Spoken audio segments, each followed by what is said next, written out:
Ассаламу алейкум кыргыз элим, ассаламу алейкум достор. Жакын арада депутаттардын бирөөсү абдан жакшы суроо көтөрдү. Эмне үчүн экс-президенттер ушундай привилегияларды алыш керек? Силер билгендей, бүгүнкү күнү экс-президент деген наамды алган бизде эки киши бар. Ал Роза Атымбаева менен Сооронбай Жээнбеков. Бүгүнкү күнү биздин мамлекет аларга бекер охрананы төлөп берет, аларга бекер дача, резиденциялардын бирөөсүн берет, алардын машиналарынын расходторун, алардын пенсиясын, зарплатасынын 75%-ын төлөп берет. Адан тышкары алар мамлекеттик байланыш дейт, правительственная госсвязь дейт. Кандай иштейт экен аны билбейт экен, ал жакта иштеген эмесмин. Ошонусун берет экен. Адан тышкары аэропорттордо вип залдар менен бекер колдонот экен. Мейли, вип залдар менен бекер колдонсун. Эмне үчүн алар экс-президент болгондон кийин алардын охранасын, алардын коопсуздугуна биз мамлекет жооп бериш керек. Экс-президент болдуңбу, бүттүңбү, иштебесең үйүндө жата бер. Адан тышкары иштеп, кыргыз элиме жериме пайда алып келем десең, адан тышкары дагы иште. Бүттү. Бул эмне деген, бул байманапский мышление. Мен 5 жыл адбабахал, алмабыш оозума түш деп эле жата бересиңерби. Абдан туура эмес саясат бул. Абдан туура эмес мыйзам бул, бир туугандар. Бул кандай болот? Мөөнөтү 5 жыл болсо, 25 жылдын ичинде 5 президент болсо, бул экөөнүн тышкары дагы 5 адамга 5 резиденция беребизби? 5 адамга дагы машиналарын, коопсуздугунда гос охранасын, алар көз жумуп өтүп кеткенден кийин да балдарына пособие төлөп туруш керек экен да, үй бүлөсүнө, бала чакасына пособие төлөп туруш керек экен мамлекет. Ойлосоңор. Эмне деген мыйзам? Бул мыйзамды бир адам өзү үчүн президент болом деп жазганбы? Ким жазган бул мыйзамды, бир туугандар? Ошол нерсе керекпи бизге? Биз ушундай бай, ушундай акчабыз ашып ташып аткан мамлекетпизби? Бирок бүгүнкү күнү бир туугандар, мына балдар үйүнөн 18 жашка жеткенде, совершеннолетний болгондон кийин аларды ишке чыгарып коет. Балдар үйүнөн. Алар эмне кылыш керек? Биздин мамлекет ошол балдарга бир комнат квартирадан бериш керек, мыйзам боюнча. Бирок биз экс-президенттердин охранасын төлөйбүз, экс-президенттерге резиденциядан беребиз. Бул эмне деген, бир туугандар? 75% пенсиясынан төлөйбүз. Эртең Сооронбай Жээнбеков же Роза Атымбаева көз жумуп калса балдарына, үй бүлөсүнө ошол пособияны төлөп туруш керек экенбиз. Бул эмне деген, бир туугандар, мыйзам? Бул мыйзам кимге керек? Ким жазды буну? Абдан кызык болуп атат да. Иштеп бүттүңбү, кете бер. Кайра саясатка келсең, келе бер. Бирок эч кандай акың жок сен.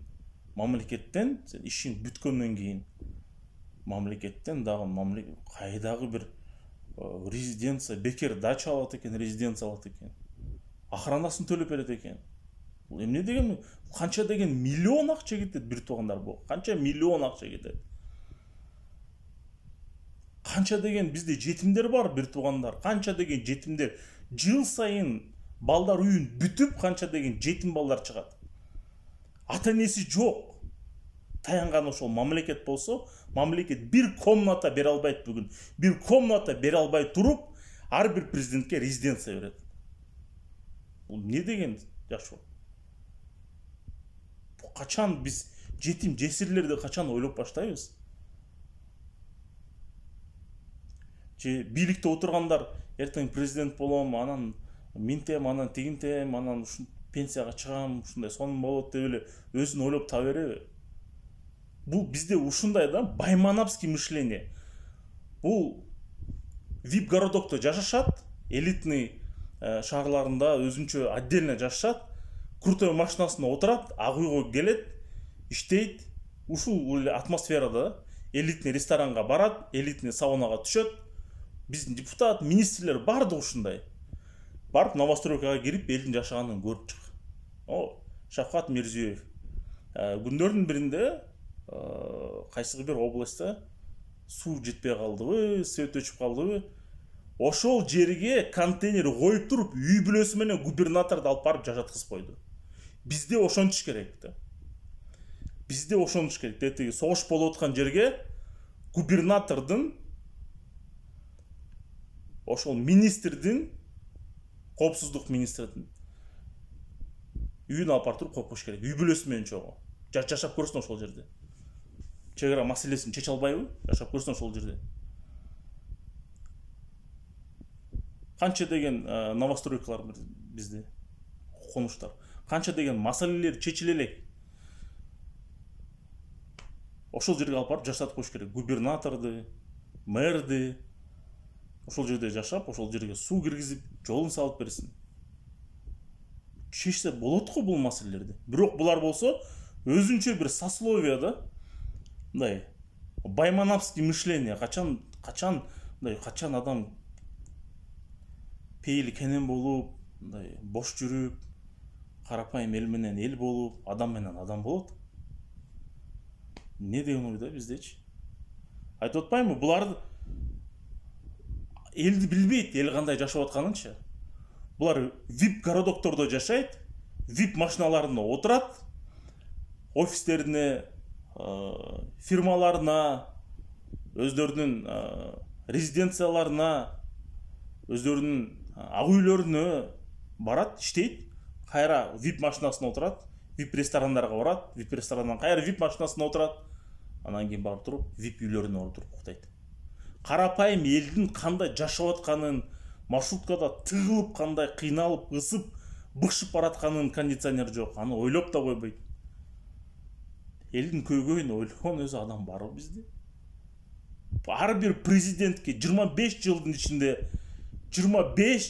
ичинде 5 президент өзгөрсө, биз дагы 5 дармоедке бирден госрезиденция, дагы 5 дармоедке охрана, машина, анын расходторун, алар көз жумуп өтүп кетсе, алардын балдарына пособие төлөп берет экенбиз да. Бул эмне деген мыйзам бир туугандар? Ушундай мыйзам кабыл алган депутаттарды атып эле салыш керек. Ушул мыйзамды жазган адамдарды атып эле салыш керек да. Чыккынчылык деген мыйзам киргизип туруп, ошолго расстрел деген статья кылып коюш керек да. Чыккынчылык деген. Токтотуш керек да муну. Токтотуш керек да. Жөнөкөй болгон жакшы да, жөнөкөйрөөк болуш керек.